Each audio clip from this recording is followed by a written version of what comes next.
Hey, hello. Balik lagi di channel Spoiler Moon dan kita akan lanjutkan lagi kisah hidup Tuan Muda Yun.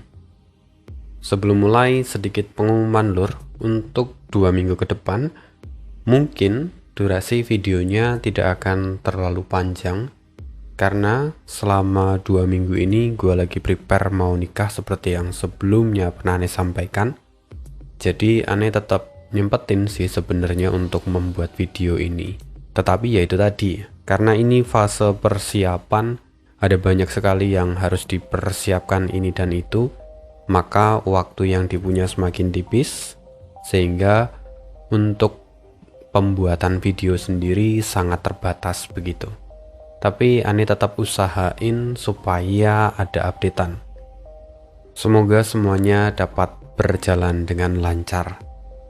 Sekali lagi, mungkin mulai dari part ini sampai dengan awal tahun baru besok, mungkin durasi videonya tidak terlalu panjang. Nah, kalau misalnya nanti ada pemikiran kayak ya udahlah, gua tabung aja dulu gitu supaya nanti ketika nonton bisa puas, maka ya sudah ditabung dulu saja. Itu saja disclaimer sedikit di awal. Kita akan sambung kisah hidup Tuan Muda Yun di part 94. Setelah diumumkan oleh Tetua Agung bahwa kelima anggota dewan kemudian menjadi wakil dari Jiang Churan untuk memimpin Kota Bulan Merah, kelima anggota dewan itu tampak sangat gembira. Namun kegembiraan itu tidak berlangsung lama, karena tiba-tiba sebuah tawa samar terdengar dari luar aula. Pengaturan yang bagus. Sayangnya, Ning Keiyue tidak akan pernah kembali. Suara itu terdengar santai. Seketika tubuh semua orang bergetar. Ekspresi mereka langsung berubah. Wajah ketiga tetua agung pun tampak kaku. Mereka bahkan tidak menyadari keberadaan dari penyusup itu sebelum penyusup itu bicara. Hal itu saja sudah cukup untuk menunjukkan betapa mengerikannya kekuatan dari orang itu. Dalam hati, mereka bertiga menyalahkan diri mereka karena lalai memasang penghalang pertahanan untuk pertemuan sepenting ini. Tanpa Jiang Churan, kewaspadaan mereka bertiga jelas telah mengalami penurunan. Ketika tetua agung menghela nafas pelan, tubuh mereka lalu berubah menjadi 3 berkas cahaya dan kemudian mereka melesat keluar. Para ahli yang lain segera mengikutinya satu persatu. Semua orang waspada dan mata mereka tertuju ke langit. Langit malam yang gelap terlihat beriak. Tetua Hong melirik kelima anggota dewan dan kemudian berkata, "Saat ini, kalian berlima adalah pemimpin Kota Bulan Merah. Majulah." Mendengar itu, barulah Ning Huaisu tersadar. Ini adalah waktu untuk dia maju ke depan. Dia melangkah ke depan dan kemudian berteriak, "Siapa kau? Berani sekali kau lancang datang di atas langit Kota Bulan Merah. Apa kau sudah bosan hidup?" Tawa dingin menggema di udara. Kemudian terdengar suara. Saat ini Jiang Churan terjebak di alam ilahi. Ning Keiyue tertahan di puncak awan ungu. Hanya 3 artefak kuno itu yang masih tertinggal di sini.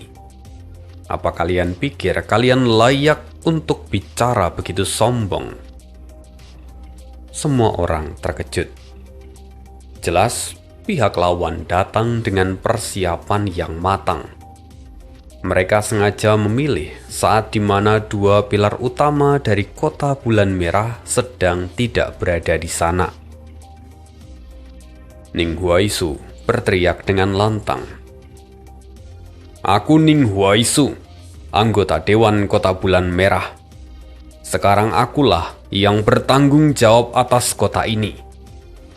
Katakan padaku, siapa dirimu?" Suara itu terdengar mencibir. "Ning Huaisu? Nama itu bahkan tidak pernah kudengar. Memang seperti kata pepatah, ketika tak ada harimau di gunung, monyet pun bisa menjadi raja hutan. Apakah kota bulan merah hanya mampu mengirimkan orang sepertimu untuk menjaga panggung ini?" "Apa? Lancang!" Amarah Ning Huaisu meledak mendengar kata-kata orang itu. Dia baru saja memegang kekuasaan, tetapi wibawanya sudah jatuh diinjak-injak. Ning Huaisu meraung, lalu melesat ke depan. Sebuah pedang raksasa terbentuk di tangannya. Dia menebaskan pedang itu tanpa ragu. Cahaya pedang menyambar, menerangi langit malam seolah siang hari telah tiba. Karena itu, kekuatan mereka memang tidak bisa diremehkan. Ruang terkoyak oleh cahaya pedang. Sosok seorang laki-laki akhirnya kini terlihat. Laki-laki itu tersenyum tipis.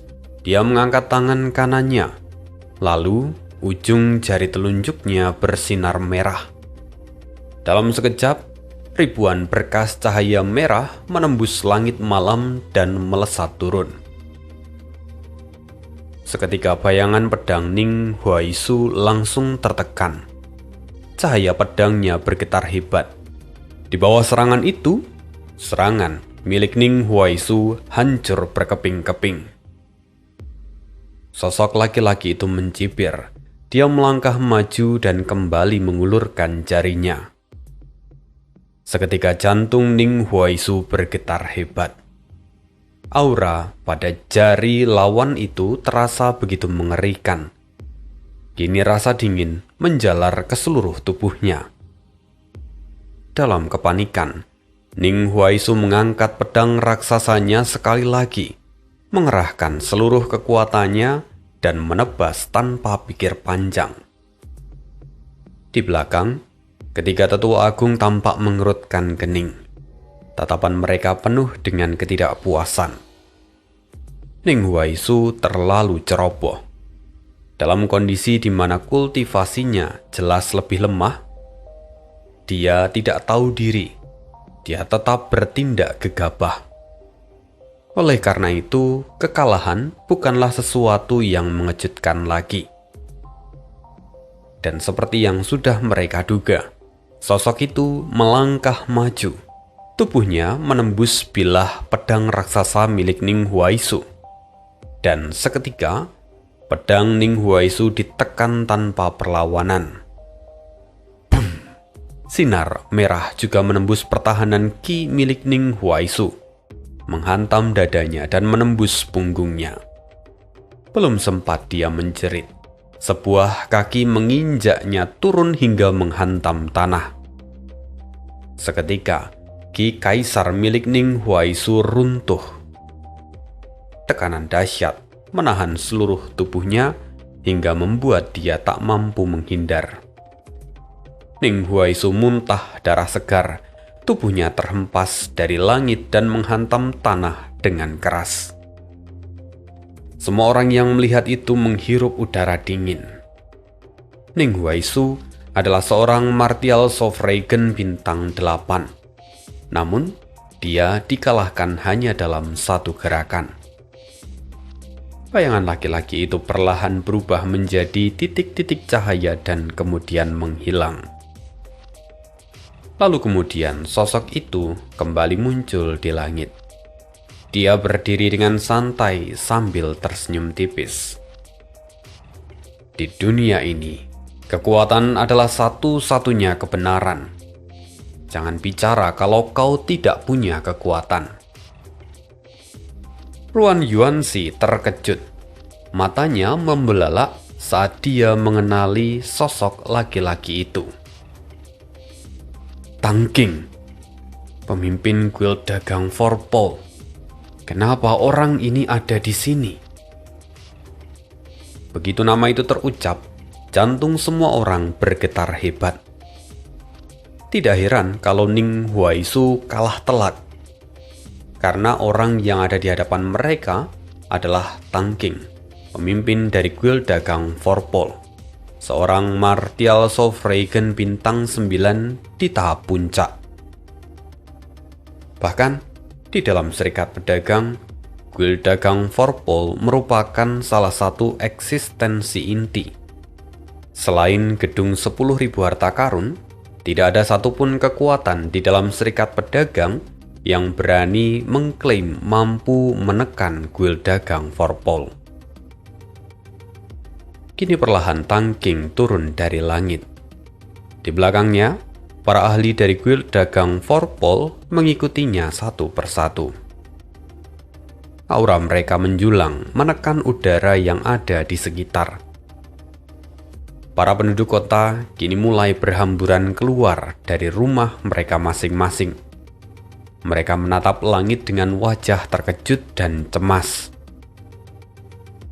Tang Qing menatap semua orang, dan dengan tenang dia berkata, "Hari ini aku datang membawa satu kabar baik dan 2 kabar buruk," kata Tang Qing yang dengan sengaja memberikan jeda pada pemenggalan kalimat itu.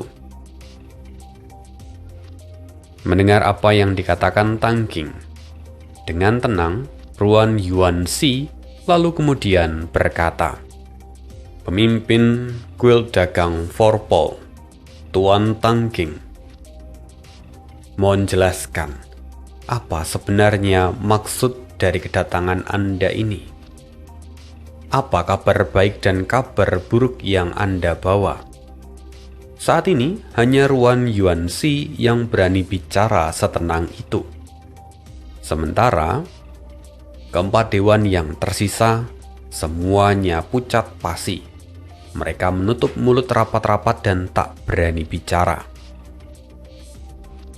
Mereka tidak mengatakan apapun bukan karena mereka takut mati, tetapi karena Ning Huaisu baru saja dikalahkan dengan cara yang memalukan di hadapan semua orang. Mereka tidak mau bernasib sama dan kehilangan muka seperti itu.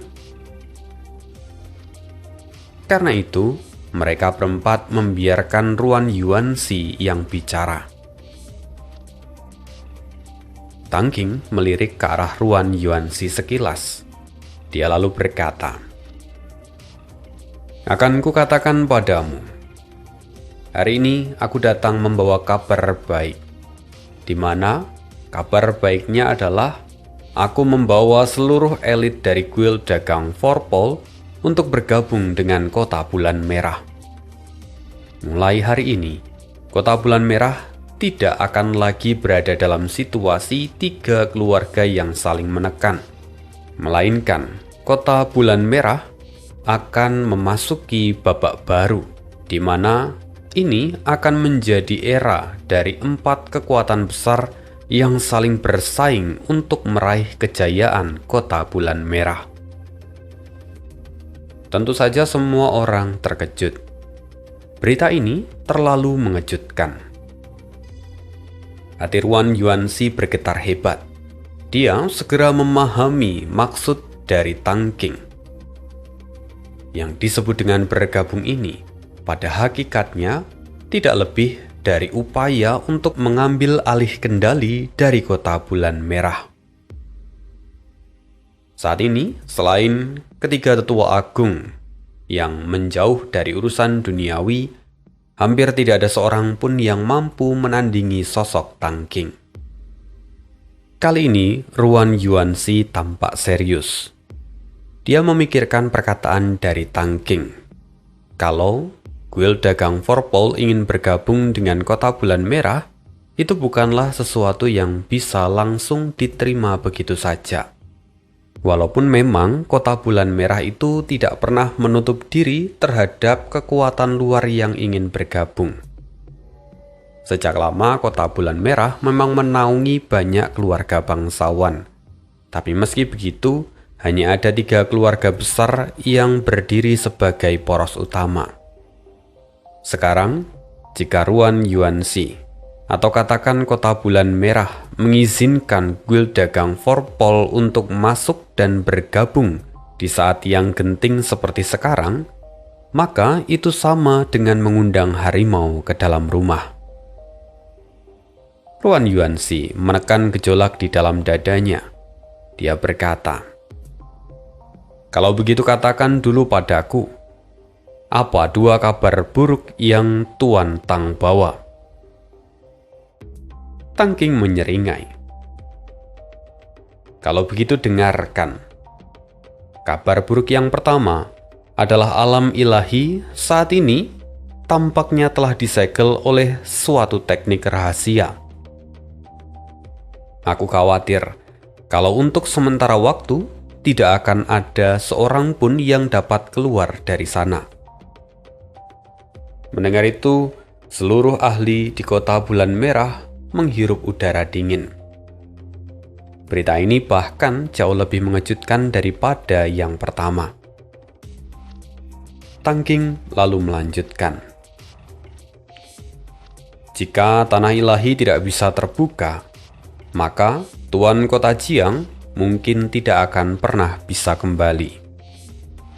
Salju yang turun hari ini barangkali merupakan sebuah penghormatan terakhir bagi semua orang yang terjebak di dalam sana."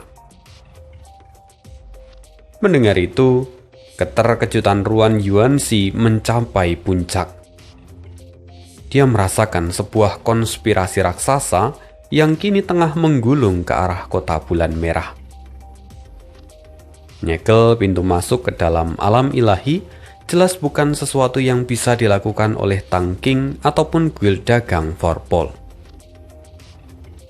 Kalau begitu, siapa dalang sebenarnya? Guild Dagang Forpol saja sudah termasuk kekuatan puncak dunia. Jika masih ada sosok di belakang mereka, maka eksistensi seperti apa mereka itu? Rasa dingin menjalar di tulang punggung Ruan Yuanxi. Setelah merenung beberapa saat, dia akhirnya mengambil keputusan dan berkata dengan suara berat, "Lantas, katakan padaku, apa kabar buruk terakhir yang kau bawa?" Tang Qing tersenyum tipis. Dia berkata, "Kabar buruk lainnya sudah kusebutkan sejak awal. Ning Keiyue tidak akan bisa kembali ke puncak awan ungu. Dia terjebak di sana." "Apa?"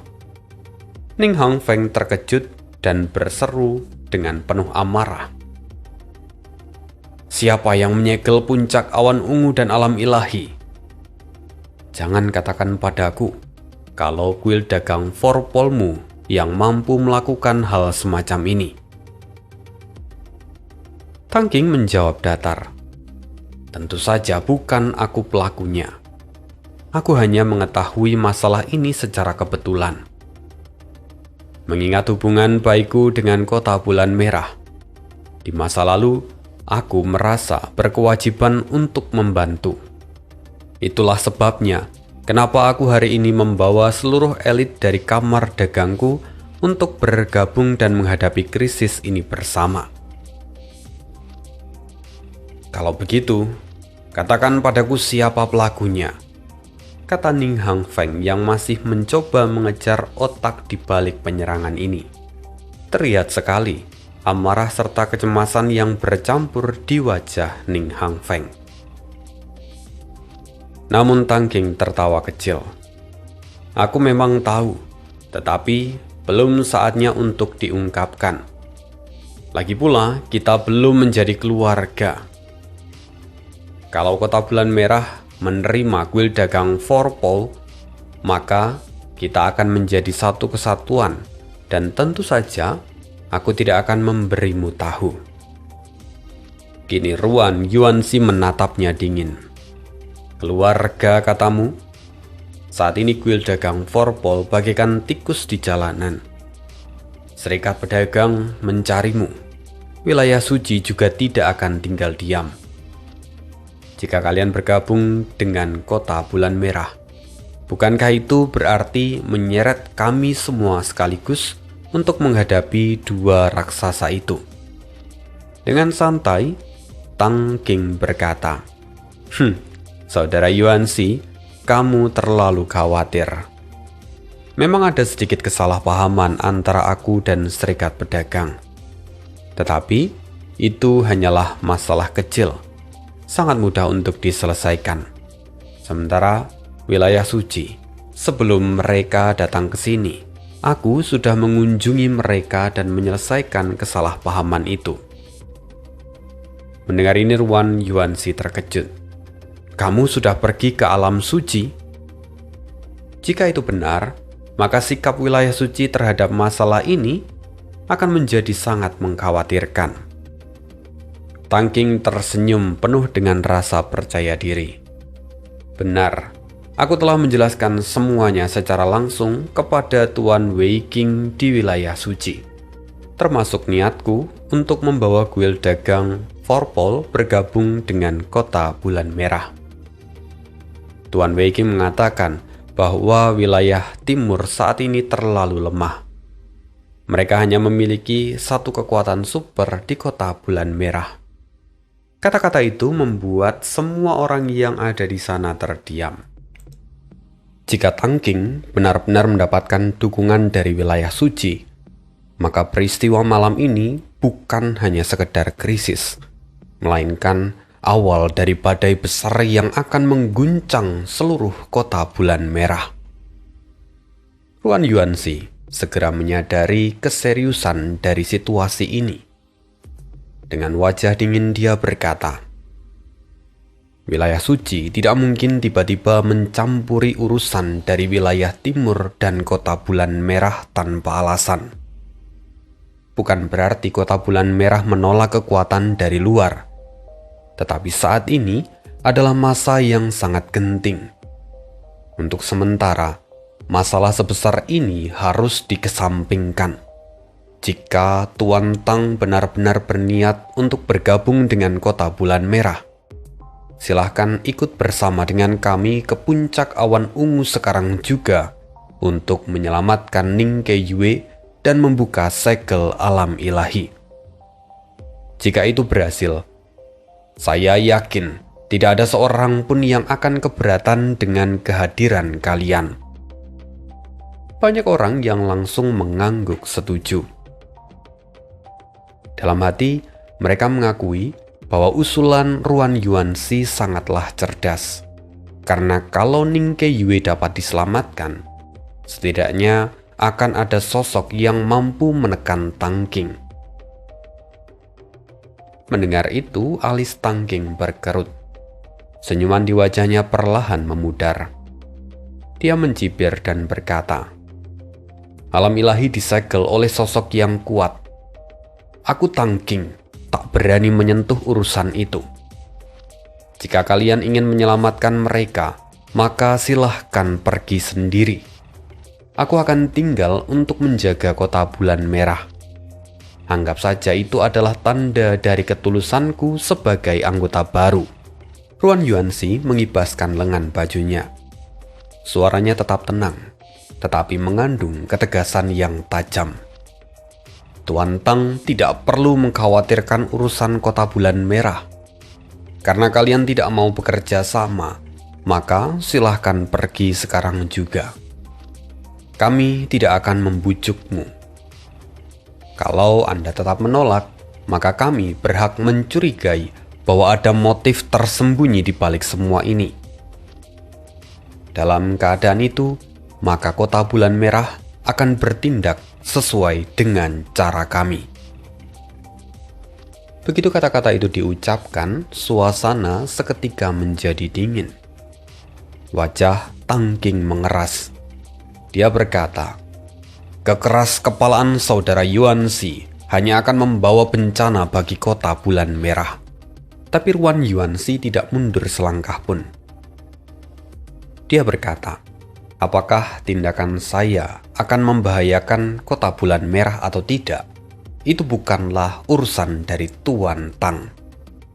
Bahkan jika saya salah, rakyat dari kota Bulan Merah sendiri yang akan menentang saya. Tuan Tang tidak perlu ikut campur terlalu dalam. Aura Tang King seketika melonjak. Energi unsur di tubuhnya beriak halus, menandakan kalau dia saat ini sedang menekan seluruh amarahnya dengan susah payah. Pada saat itu, ketiga tetua agung melangkah maju bersamaan, berdiri di depan Ruan Yuanxi.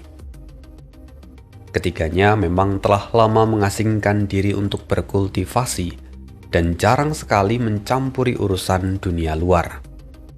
Mereka mungkin tidak memahami intrik di benua ini secara mendalam. Tetapi selama kota Bulan Merah telah mengambil keputusan, mereka akan melaksanakannya tanpa ragu. Di mata mereka, Tang King hanyalah seorang martial sovereign bintang 9. Siapapun dari mereka dapat dengan mudah menekan Tang King. Karena itu, mereka bertiga sama sekali tidak gentar.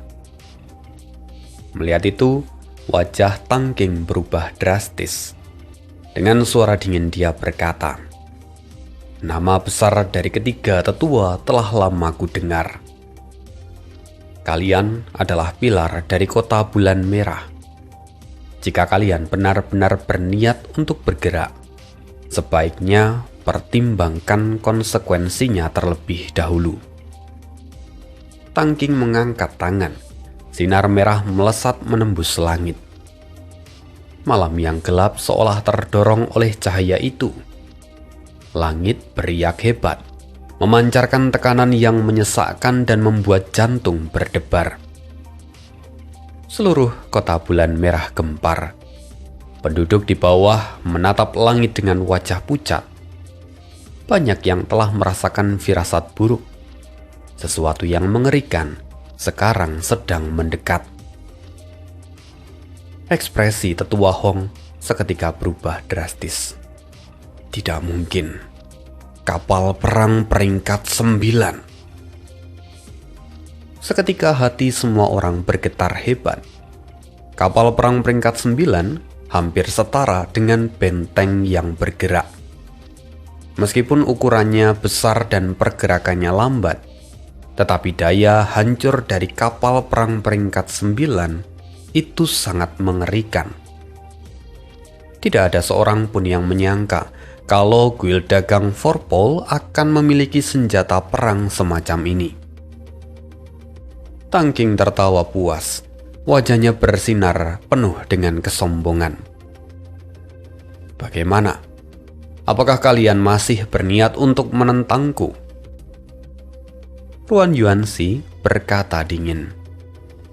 Sekalipun itu adalah kapal perang peringkat 9. Tuan Tang, tampaknya kamu lupa satu hal. Ini adalah kota Bulan Merah. Seiring kata-katanya jatuh, formasi pelindung dari kota Bulan Merah diaktifkan. Dari berbagai penjuru kota, sinar-sinar cahaya melesat ke langit. Lalu, semuanya saling bertaut dan menyatu, membentuk perisai 5 warna raksasa yang menyelimuti seluruh kota. Melihat itu, Tang King mencibir. Tentu saja aku tahu kalau kota Bulan Merah tidak akan mudah untuk ditaklukkan.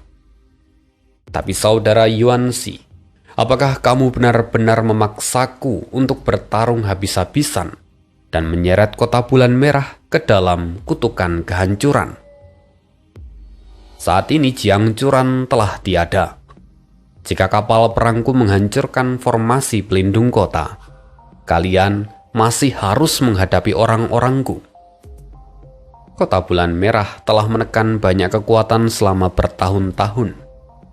Ada banyak pihak yang menyimpan dendam pada kalian. Apakah kalian yakin setelah kota Bulan Merah dilemahkan, mereka akan tetap tinggal diam? Ruan Yuanxi balik mencibir. Tuan Tang terlalu membesar-besarkan diri.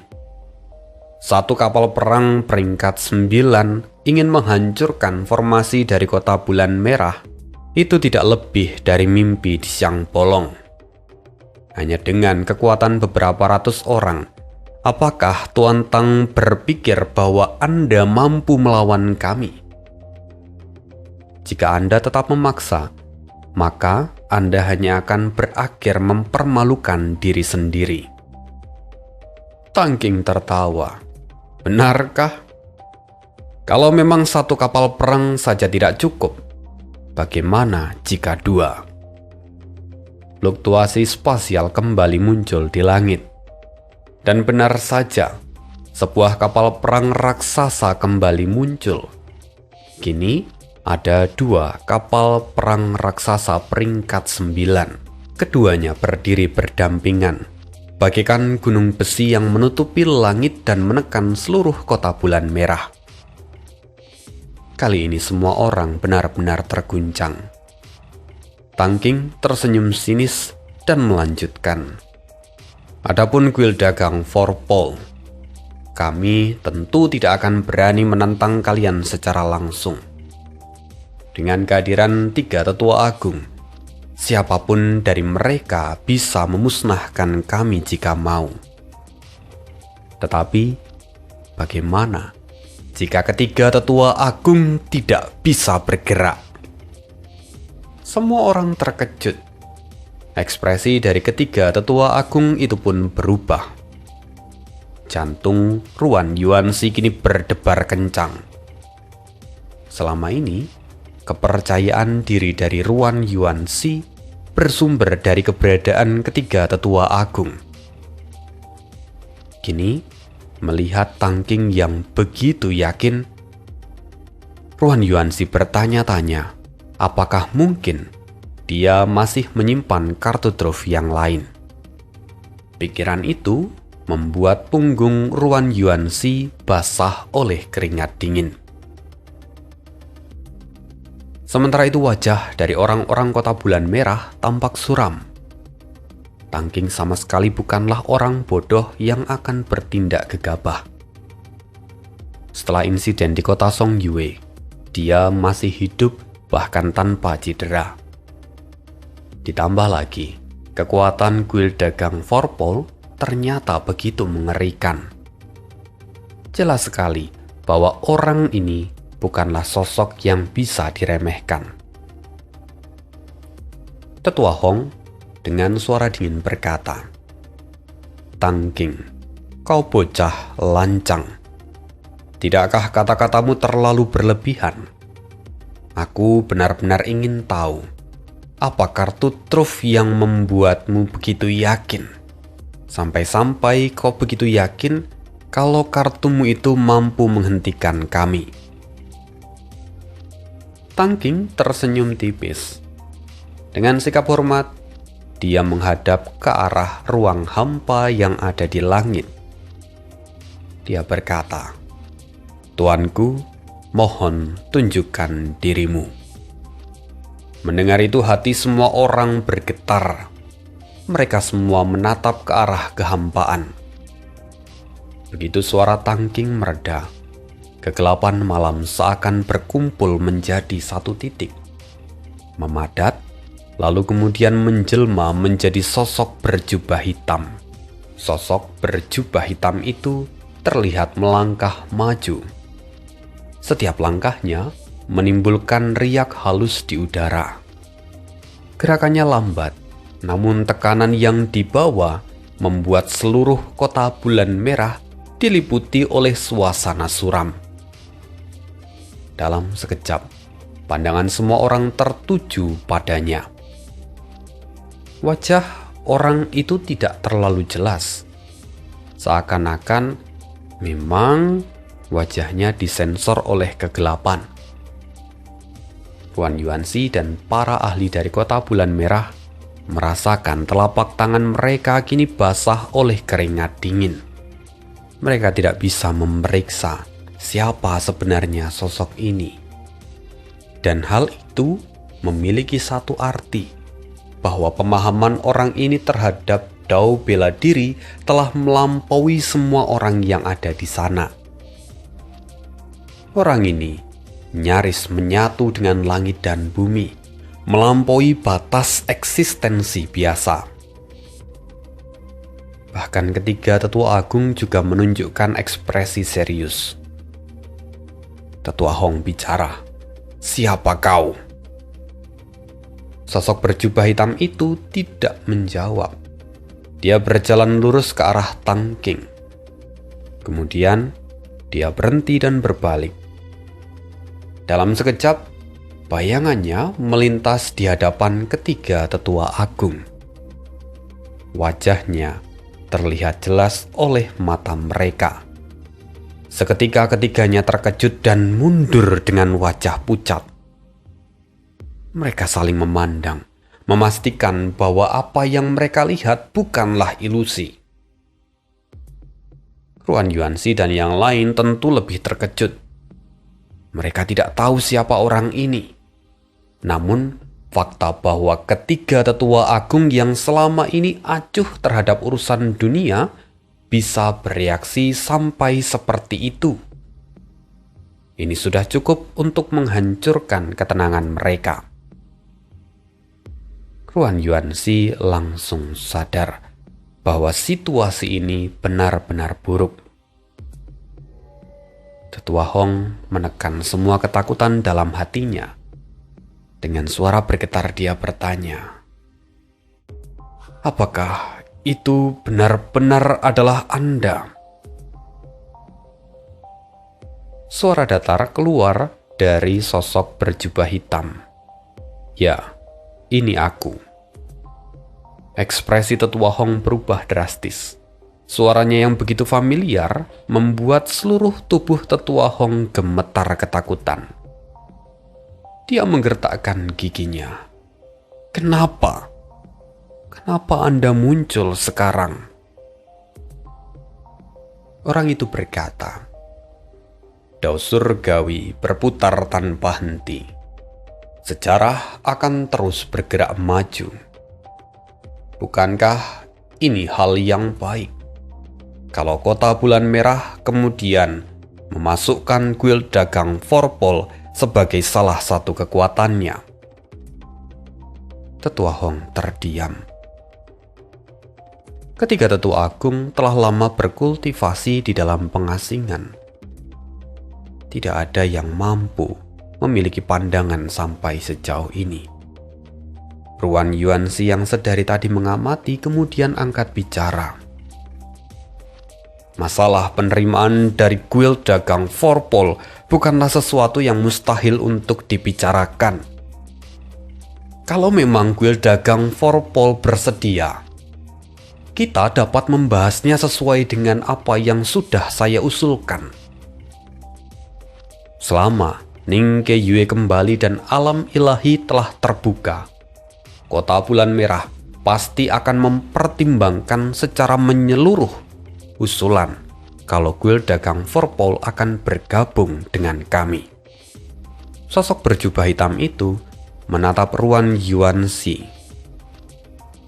Setelah beberapa saat dia berkata, "Jadi kau putra Ruan Zhengye. Sikapmu lumayan."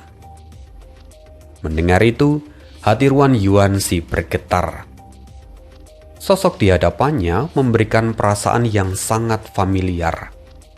Terlebih lagi, keagungan yang terpancar darinya membuat siapapun tak berani bersikap lancang. Salah satu anggota dewan, Jiang Ruoxi, tanpa sadar berseru, "Siapa kamu sebenarnya?" Sosok berjubah hitam itu perlahan mengangkat kepalanya di tengah kegelapan.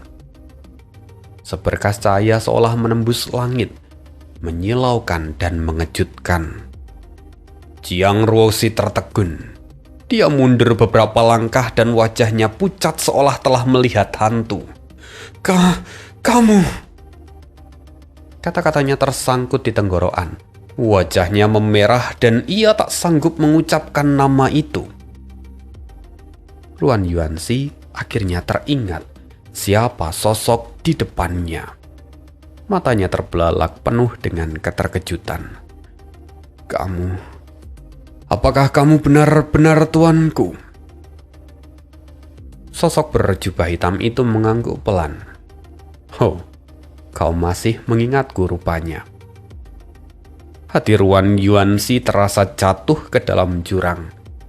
Jika memang benar orang ini adalah sosok yang ada di pikirannya, maka Kota Bulan Merah tak akan lagi mampu menghentikan roda perubahan ini.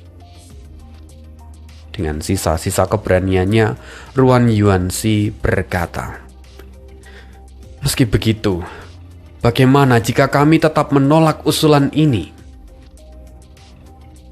Sosok berjubah hitam itu dengan tenang berkata, "Oh, jadi kau berniat untuk menyerangku?" Seketika Ruan Yuanxi terdiam, wajahnya pucat pasi. Bahkan ketiga tetua agung pun tampak kehilangan arah, seolah tidak tahu harus berbuat apa. Jantung Ruan Hongyu berdebar kencang. Dia kini juga mengenali pemilik suara ini. "Jadi itu benar-benar kamu?" Ruan Hongyu menatap sosok itu dengan wajah cemas. "Kalau memang itu benar adalah dirimu, kenapa kau tidak pergi menyelamatkan Ning Keiyue yang saat ini terjebak di puncak awan ungu?" Sosok berjubah hitam itu tampak sedikit tergerak mendengar itu. Tapi sesaat kemudian ekspresinya kembali menjadi tenang. "Karena di dalam hatiku, urusan Kota Bulan Merah jauh lebih penting daripada putriku." Semua orang terkejut hingga terdiam. Pada saat itu, identitas dari sosok berjubah hitam itu akhirnya dipahami oleh semua orang. Orang ini adalah ayah dari Ning Keiyue, mantan penguasa Kota Bulan Merah, Ning Keiwei. Tapi justru hal inilah yang membuat keterkejutan itu menjadi semakin dalam. Bukankah mantan penguasa kota telah menghilang selama bertahun-tahun? Mengapa dia justru muncul bersama dengan kuil dagang Forpole? Lebih dari itu, pada saat yang begitu genting dan menyangkut hidup dan mati Kota Bulan Merah, kenapa sosok mantan penguasa Kota Bulan Merah justru berdiri di pihak orang luar? Ekspresi semua orang tampak kebingungan. Mereka sama sekali tidak bisa memahami situasi ini. Tapi Ruan Hongyu dengan berani mencibir, "Masalah Kota Bulan Merah lebih penting daripada putrimu? Kau jelas bukan Ning Keiyue yang dulu. Tidak ada ayah yang akan membiarkan putrinya mati tanpa berusaha menyelamatkannya. Dan tidak ada pemimpin yang berhati nurani yang akan melihat pondasi rumahnya runtuh sambil membantu musuh." Namun Ning Keiyue dengan tenang menjawab, "Apakah aku rela atau tidak, itu bukanlah kuasamu untuk menentukan. Tidak seorang pun dapat mengubah fakta." Dengan kekuatan ketiga tetua agung, mereka tentu bisa menilai apakah aku benar Ning Keiyue atau bukan. Ketiga tetua agung masih terlihat pucat. Tetua Hong lalu kemudian bicara. "Benar, orang ini adalah Ning Keiyue, mantan penguasa Kota Bulan Merah." Dia tampak menggertakkan giginya. Kemudian Ning Keiyue lalu berkata lagi, "Sekarang karena identitasku telah dikonfirmasi, maka dengarkan aku baik-baik.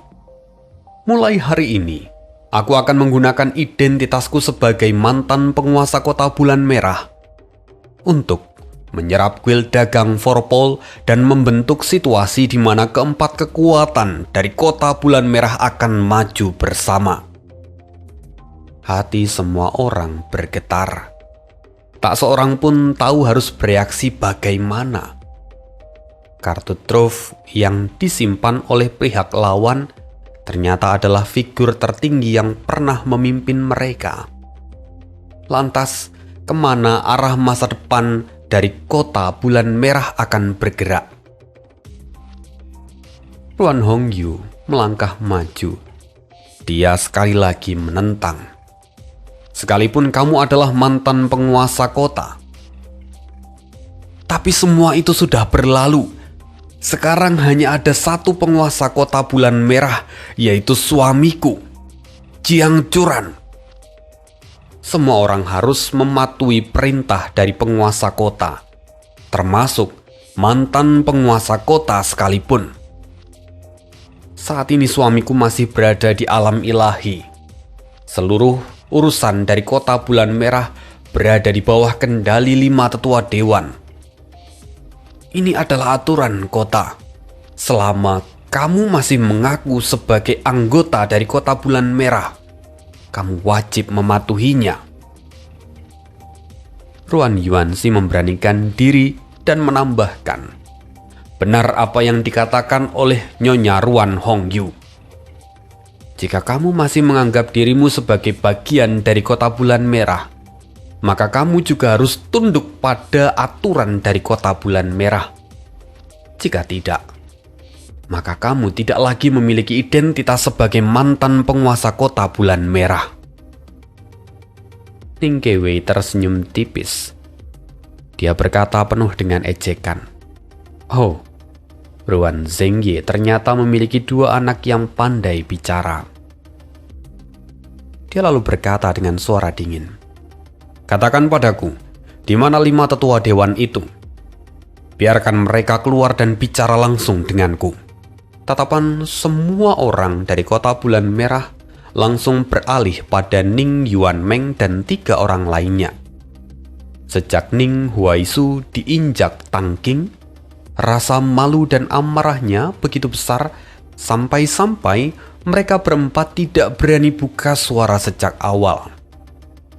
Kini wajah Ning Yuanmen dan 3 tetua lainnya berubah pucat pasi. Kapan mereka pernah menghadapi tekanan seperti ini? Ingatan akan masa pemerintahan dari Ning Kewei kembali membuat keempat orang itu gemetar ketakutan.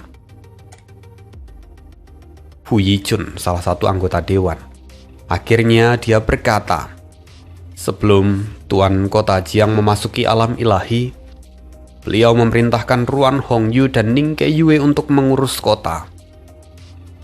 Sekarang, Ning Keyue juga telah menyerahkan urusan itu pada Ruan Yuanxi. Dengan begitu, maka keputusan dari kota bulan merah akan berada di tangan Ruan Yuanxi dan juga Ruan Hongyu. Kami berlima sebagai anggota dewan akan sepenuhnya mendukung semua keputusan mereka."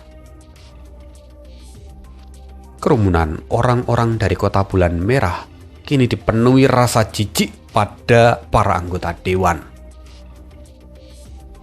Wu Yijun dan yang lainnya merasakan wajah mereka memerah karena malu.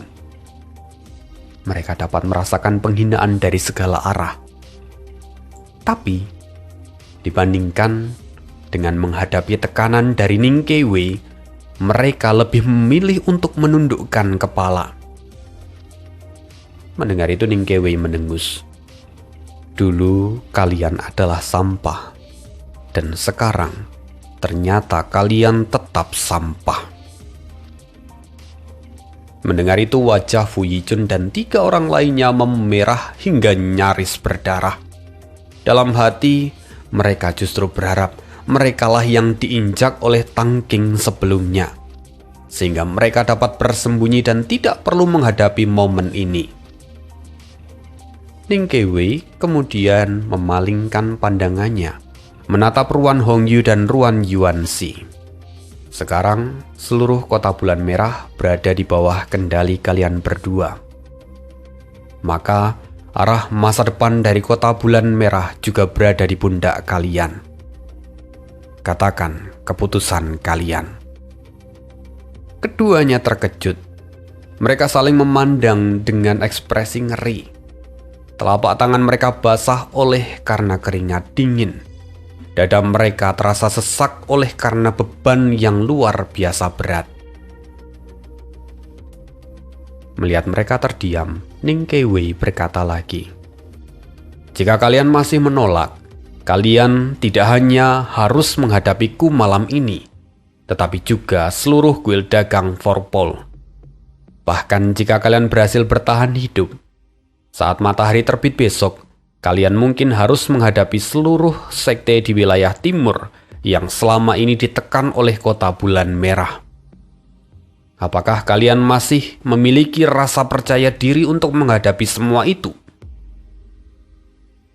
Wajah Ruan Yuanzi dan Ruan Hongyu pucat pasi. Mereka sama sekali tidak punya kepercayaan diri setinggi itu. Kota Bulan Merah telah berdiri selama ribuan tahun. Tak terhitung jumlah musuh yang bersembunyi di balik layar. Jika kekuatan Kota Bulan Merah melemah, akibatnya benar-benar tidak terbayangkan. Ruan Yuanzi lalu menoleh ke arah ketiga tetua agung, seakan meminta pendapat mereka. Tapi kini, ketiga tetua agung menghela nafas sejenak. Dia menatap mereka dengan sorot mata yang seakan-akan memberi isyarat. Keputusan ada di tangan kalian. Mereka ahli dalam pertempuran, tetapi mereka tidak bisa menentukan arah dari Kota Bulan Merah. Kebijaksanaan mereka tumpul. Mereka memahami batas kemampuan mereka ini. Jadi, mereka menyerahkan keputusan apapun pada Ruan Yuanzi dan juga Ruan Hongyu. Setelah beberapa saat, tatapan dari para ahli Kota Bulan Merah yang penuh dengan tekanan, serta ekspresi dingin dari kuil dagang Forpol, dan juga maksud tersembunyi dari Ning Kewei menghantam pikiran Ruan Yuanzi bersamaan. Untuk beberapa saat, menjadi momen terberat bagi Ruan Yuanzi untuk mengambil keputusan. Dengan penuh pertimbangan, walaupun itu berat, akhirnya dia mengambil keputusan. "Baiklah, kami setuju. Kota Bulan Merah menerima kuil dagang Forpol." Kalimat singkat itu saja sudah menguras seluruh tenaga dari Ruan Yuanzi, membuat dirinya terasa hampa dan putus asa. Kalimat itu bagaikan pengumuman berakhirnya sebuah era lama dan dimulainya sebuah era baru. Sementara itu, di puncak awan ungu, tempat itu diselimuti oleh awan kabut yang tebal. Indra ilahi pun tak mampu menembusnya. Wajah Ning Keyue semakin muram. Segel pembatas di tempat itu kini telah berubah sepenuhnya. Segel itu bukan lagi metode yang dipasang oleh Kota Bulan Merah. Dengan kata lain, para ahli dari Kota Bulan Merah yang menjaga tempat itu kemungkinan besar sudah tewas. Salju tampak berterbangan memenuhi langit. Tekanan antara langit dan bumi kian terasa berat. Ekspresi Ning Keyue mengeras. Dia mengangkat tangannya dan sebilah cahaya keemasan berkumpul, membentuk sebuah bayangan pedang. Ning Keyue menebaskannya dan bilah pedang itu melesat lurus ke arah gunung. Psst. Tidak ada getaran hebat seperti yang dibayangkan. Sebaliknya, cahaya pembatas itu terkoyak seperti kain yang tipis. Kini lapisan awan dan kabut yang menutupi gunung terbelah, memperlihatkan bagian dalamnya yang berwarna pucat. Tanpa pikir panjang, Ning Keyue pun menerobos masuk. Perubahan besar terjadi di Kota Bulan Merah, dan Ning Keyue yang menjadi satu-satunya harapan kini masuk ke dalam puncak awan ungu. Entah nanti apa yang akan terjadi. Tampaknya setelah Yun Xiao keluar dari alam ilahi, dia akan dihadapkan dengan kota bulan merah yang tak lagi sama. Kita akan sambung kisah hidup Tuan Muda Yun di part berikutnya. Terima kasih, see you again in next video dan bye.